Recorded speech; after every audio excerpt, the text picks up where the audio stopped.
muqdisho ayaa maanta mar kale martigelisay musiibo kale iyadoona qaraxii ugu xooganaa kadib kii soobe uu ka dhacay iskooska case control afgooye ee magaalada muqdisho tiro ka badan 100 qof ayaa la xaqiijiyay inay geeriyoodeen halka tirada dhaawacuna intaa ka badan tahay dhibaatada ugu badan ayaa gaartay dadka shacabka qaar kamid ah ciidamada si gaar ah 2 bas oo ay saarnaayeen arday ayuu haleelay qaraxan gudoomiyaha gobolka banaadir ahna duqa muqdisho Cumar Maxamuud Maxamed Cumar Filish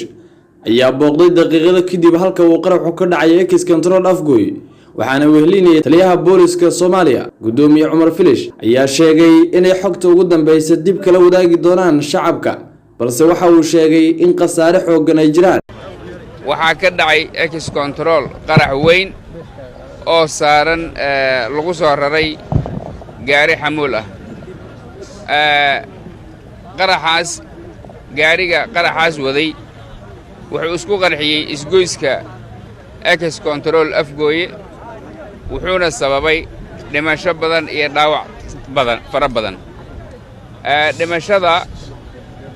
tiro rasmi ah ilaa iyo hadda ma hayno dhaawacu waa 9 sida hadda ay noo sheegeen goobjoogayaashii tirada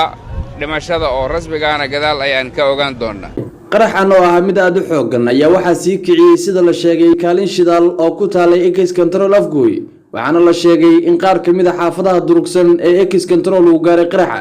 taa oo qasaaraha sidoo kale sii kordhisay xarumaha caafimaadka ee ku yaala magaalada muqdisho ayaa waxaa tuban boqolaal dhaawaca agaasimaha isbitaalka guud ee Madiina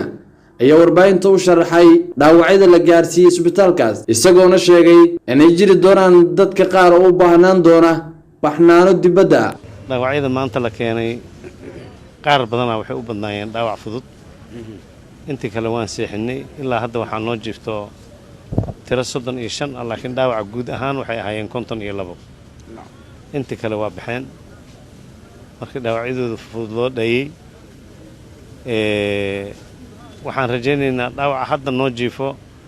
isbitaalka kartidiisa caafimaad waa ka adag yahay inuu daaweeyo hawl fiican oo inaan u qabanno bukaanadaasi oo dhibaatada weyn ay ku dhacday oo haddana u badan arday jaamacad dhiganayso maartay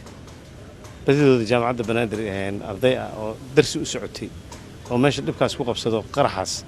qaarkoodna ay laadeen oo dhinteen gudoomiyaha gobolka banaadir ahna duqa magaalada muqdisho ayaa sidoo kale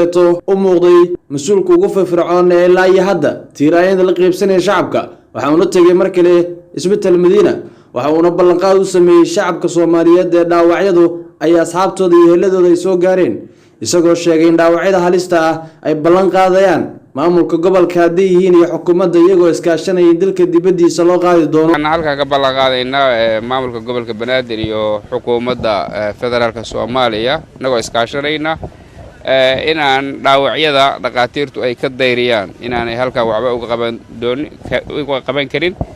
inaan u qaadno yani meelo halkan ka takhasusaad ama ka qalab badan oo dalka dibadiisa ah mas'uuliyiinta ugu sareysa dawladda Soomaaliya sida madaxweyne Farmaajo iyo Xasan Cali Kheyre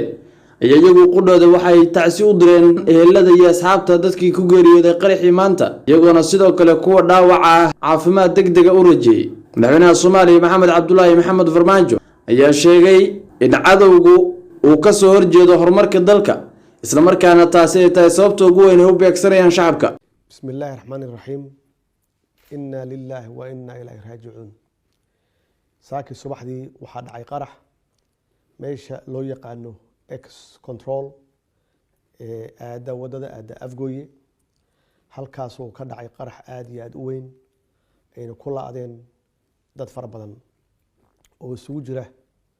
dad danyar oo u kala hayay nolol maalmeedkooda u kala hayay shaqadooda si ay u quudiyaan reerkooda iyo caruur u kala hay iskuuladooda oo da'yar iyo dad badan oo aan waxba galabsan oo ka shaqeynaya wadada u dhaxeeya case control iyo afgooye oo ka shaqeynaya wadada dhismaheeda waxaan leeyahay waxay ahaayeen shuhado ilaahay ha u naxariisto jannadiisa iyo naxariistiisa Allah siiyo qaraabadooda iyo ehelkooda iyo asxaabtoodana samir iyo iimaan Allah ka siiyo waqti ay ku soo beegantay waxay ahayd waqti lama filaan ah oo dadku ay u socdeen nolol maalmeedkooda ujeedka ka dambeeyana waxay ahayd inay ummadda Soomaaliyeed ay argagax geliyaan oo ay qalbi jabiyaan oo ay ku xasuuqaan fursad kasta ay u helayaan. waxaan leeyahay ummadda Soomaaliyeed iyo dowladoodu